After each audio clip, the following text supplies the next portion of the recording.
Carl Newport wrote a master class in his one of his oldest books that he wrote, which is Deep Work, which he wrote some it's probably about three books ago. That was a very good book.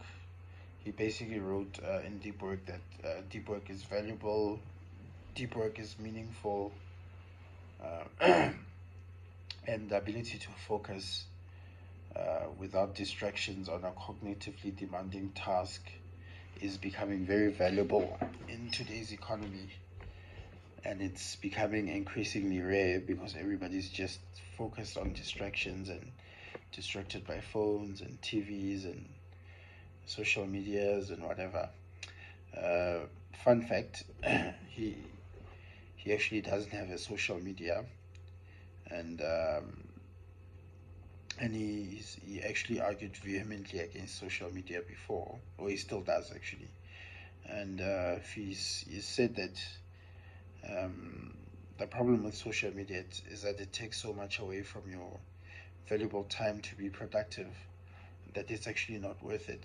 And that's just one of the points that he made in the book, that there's very little benefit to social media. And yeah, now the core idea, just make some notes here. The core idea: in a world full of distractions, the ability to deep work is like a superpower. And the more you cultivate it, the more it becomes powerful and you will thrive through it. Now, the key principles is: deep work is valuable, deep work is rare, and deep work is meaningful. Valuable in terms of it allows you to quickly master complex skills that allow you to help you to produce high quality output. It's rare because it modernizes the workplaces.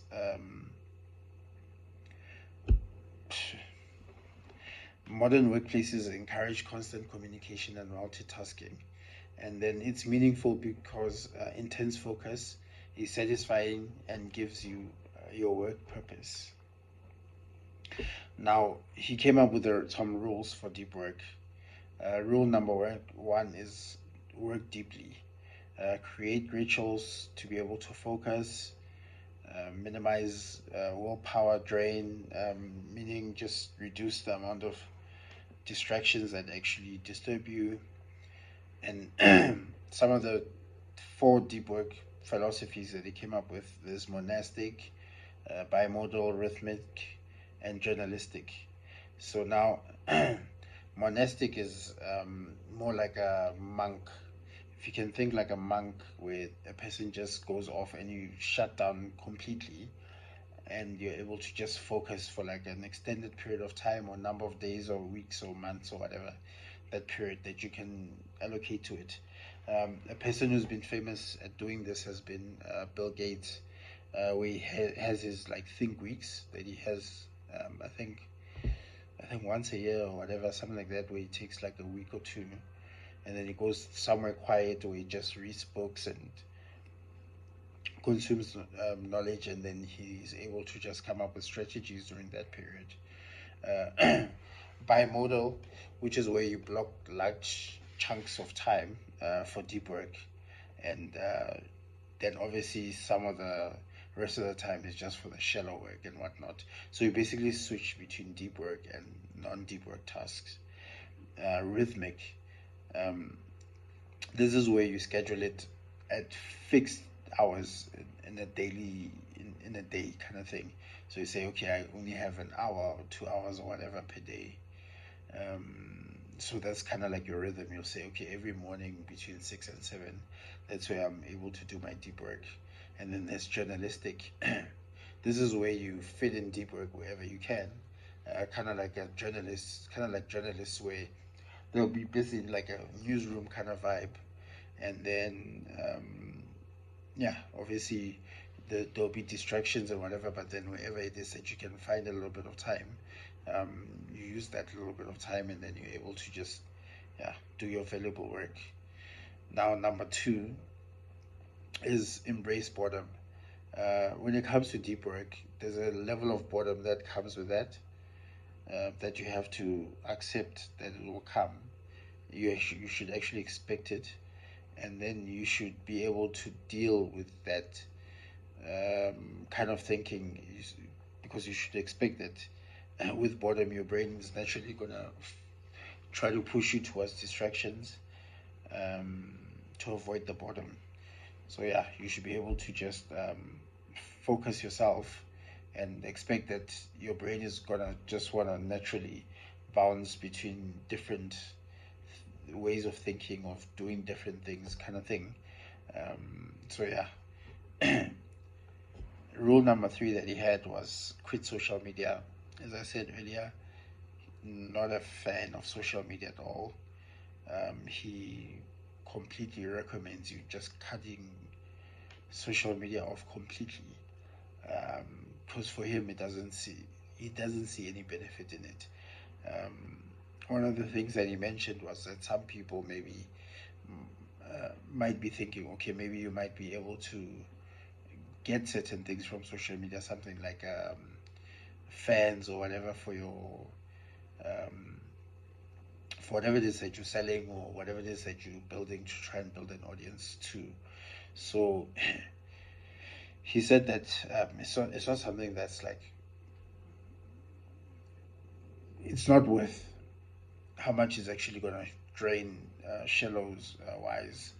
So yeah, he really doesn't. He's not a big fan of social media at all.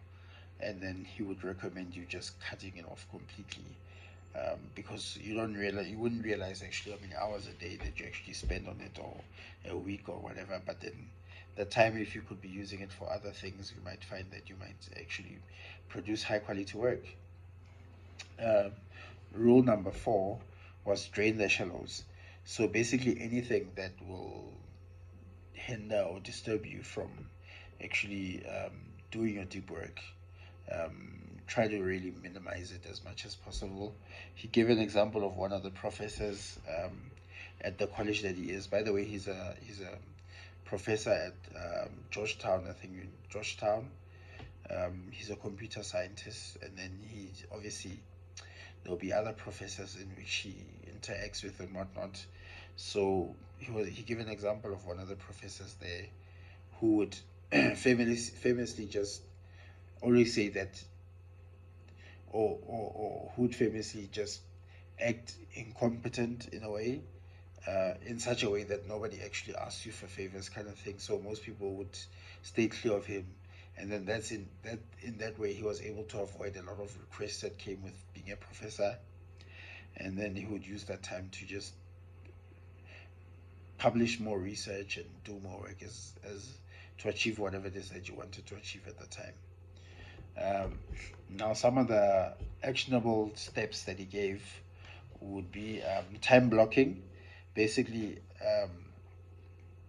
blocking off a specific time period within your calendar every day, every week, every month, or whatever, just so that you can be able to do it, and then um, at least about an hour or to about 4 hours a day for deep work. And then the sessions, he would say just keep it, yeah, 60 to 90 minutes or so. Start run about there, and then gradually extend from there to something a little bit longer, and then make it hard for yourself to get interrupted. So basically, just turn off your notifications, physically remove some of the temptations that might really disturb you or hinder you or whatnot, and find a distraction-free environment, something like a library or somewhere where it's just very quiet and you're able to work without really much distractions. Now, why does this all work?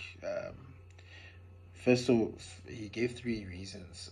There's neurological, economical, and psychological. Neurological wise was that deep work strengthens neural pathways for complex thinking. Economical was those who can learn fast and produce at a high level uh, uh, would have a competitive edge in the current world economy. And psychologically, is that it produces flow, in which boosts fulfillment. Now, um, yeah, if you're looking for a valuable book, a very good book, quality book, which you'd want to read over and over again, it's one such book. I'm sure I've read it over 10 times or so, and each time I pick it up, um, I get something new in it. But most of the time, actually, I'm listening to the audiobook version of it, not the actual physical book. While I'm busy with it throughout my day and whatnot, and I'm always just picking up different nuggets in there. Yeah, no, guys, that's our book.